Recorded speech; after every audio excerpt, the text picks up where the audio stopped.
Okay guys, hi. Oh, I started different. I've always said, what do I usually say? I forget. Hi you guys. Anyway, so, okay, I've got 3 more European stories unless I remember some more until I go on to my time when I was in Colombia, South America. But, so these stories are different from each other, all 3 of them.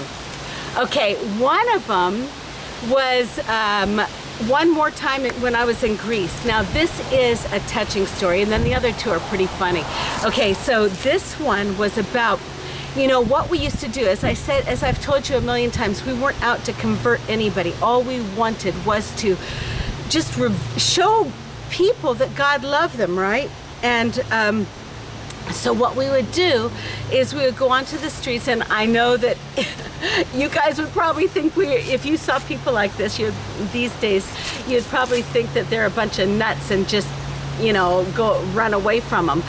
But back in those days, what we would do, and it would draw a crowd, we would start to just sing, not in a performance way, but we would sing just songs to God, just to tell him that we love him, right?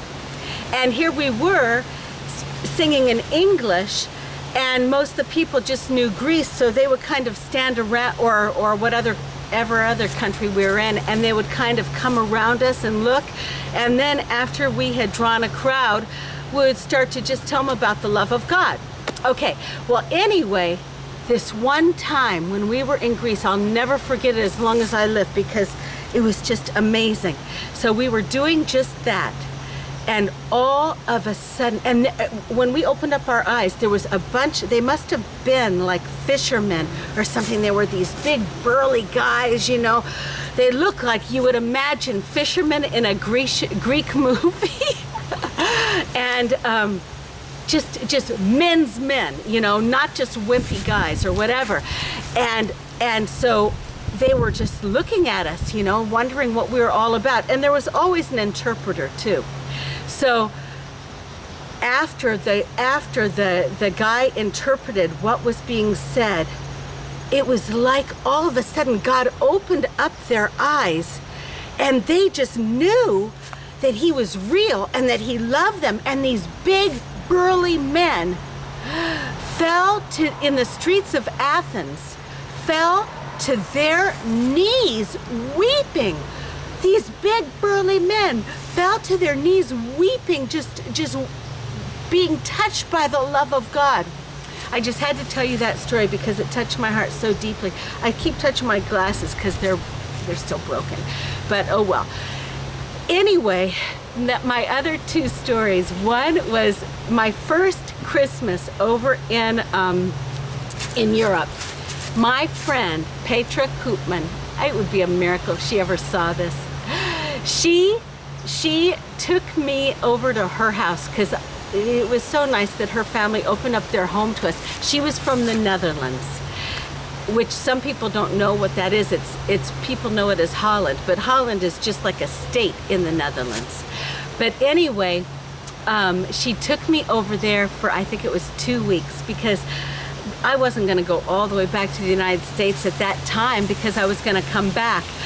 So anyway, her family opened up their home to me, and I was still so self-centered. It's amazing they didn't kick me out, because I never once, I was still a selfish brat where you know, remember I had trained my mom to just serve me and then, you know, like I would say, remember I would tell her, you know, I'm all out of cigarettes, and she would just drop everything, run to the store for me, or Mom, I need some coffee, and she would just go make me some coffee or whatever. I had grown up just a self-centered brat, right? And I still was that way. I had no concept of thinking of others, still. So she took me home, and her family was so kind to me, and I never once tried to lift up a finger to help them. I regret that. But anyway, they were still so nice. But I think that one time they pulled a trick on me. I'm not sure. To this day, I don't know if I'm sure. if it was true what they were doing, if it was a true thing or a trick. But one day they put in front of me, you know, this big square of, I think, blubber, and which is just like pure fat. And oh my goodness, if there's one thing that would make me gag, it is fat. And they acted as though it was the most normal thing in the world to eat it. And I didn't know what I was gonna do. I don't remember if I tried it or not, but if I did, I probably ran to the bathroom. But anyway, so that was that, and they still were so nice to me, even though. And I got to see, they took me all around. I got to see, you know, there was an area there, just like there's an area here where people are dressed like in the olden day. There was one there, and they took me, and I saw the people with their hats and the windmills and everything. It was so wonderful. We had so many adventures. But anyway, the other thing I wanted to tell you about, am I running too long? Can I tell one more story? Okay. The other thing I wanted to tell you about, okay. I was longing to have a boyfriend. I wanted more than anything to get married, right?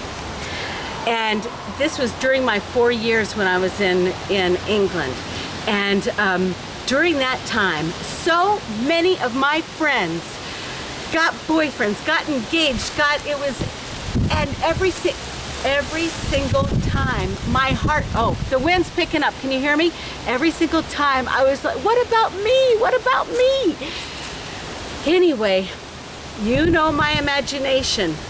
Every new guy that came to the base, I was sure that I was gonna marry him. Okay, and you know how I always invented things in my mind like movies. Well, I played it out like, okay, so here I was reading this book about this guy. He was in the olden days, and he seemed like the guy that loved God with all of his heart, soul, and mind, and he was totally, totally devoted, but he seemed like this hermit, right?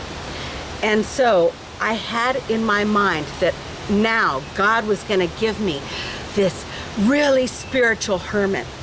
Well, there was a guy that lived there on the base that he didn't have much to do with anybody. He was like the gardener. And he was I was in my early 20s, he was about in his 40s maybe, or late 30s, right? And he just kept to himself, you know, he was very quiet, he didn't speak to anybody, and he had this big thick beard and long hair, and I was sure that he was going to be my husband because he seemed so like that person I had read about in the book. I was positive that God had him for me. You know what I did? And this was not the last time I did this. I think I did it 2 more times in my life. I approached him and I said, I think we are meant to be married. And he just looked at me like I was crazy, but he was so kind. He said, well, let me think about it. He didn't squash my dreams. And he took me, so a couple of days later he came back to me, and he was so sweet. He let me down in the sweetest way possible. But anyway, that's the way I was, and that's all for now. That's pretty much finishes up my European adventure. And next time, maybe next time, I'll get into what happened next, what happened in my life next. Well, I love you guys, and dream big and go for it.